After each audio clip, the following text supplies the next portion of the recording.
Itinuturing na pong suspect sa pagbatay sa beauty pageant contestant at kanyang Israeli boyfriend ang dalawang dating pulis. Lumalabas sa investigasyon na ang isinanlan lupa ng isa sa mga suspect ang ugat ng krimen.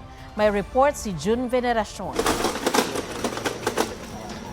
Naghahabol ngayon ang pamilya ng Israeli na si Yitzhak Cohen para maiuwi ng Israel ang kanyang labi.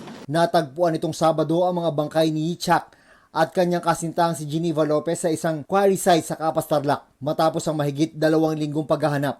Ayon sa kapatid ni Yitzhak, marami ng tradisyong nabali sa walang respetong pagdispatcha sa mga labi. In the Jewish religion, when somebody died, you need to bring him he's the same in the same night or in the same morning. You need to be buried as fast as possible. My brother, unfortunately, was killed and put in the earth, and now we took him out again as fast as possible to put him back again.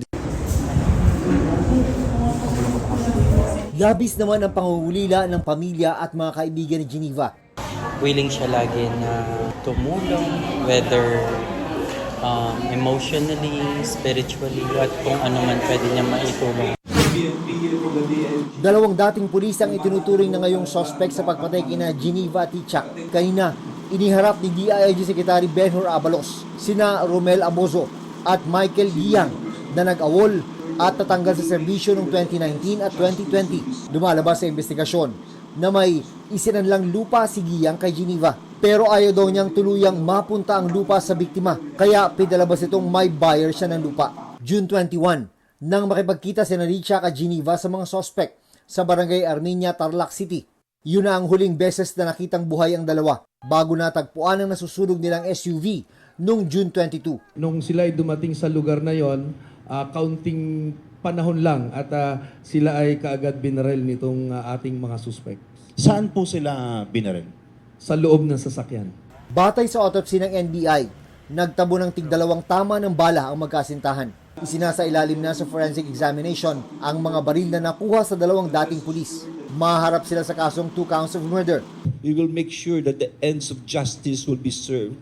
Talagang ipapakulong natin, mabubulok sa kulungan itong mga taong ito. Hawak din ng mga otoridad ang 3 sibilyan na kinilalang sina Jeffrey Santos at isang alias Junjun at isang alias Dondon. May 2 pang kasama na patuloy na pinaghahanap ngayon. June Veneracion, nagbabalita para sa GMA Integrated News. Mga kapuso, alamin ang State of the Nation. Mag-subscribe sa GMA Integrated News sa YouTube. Sa ating mga kapuso abroad, samahan nyo kami sa GMA Pinoy TV at sa www.gmanews.tv.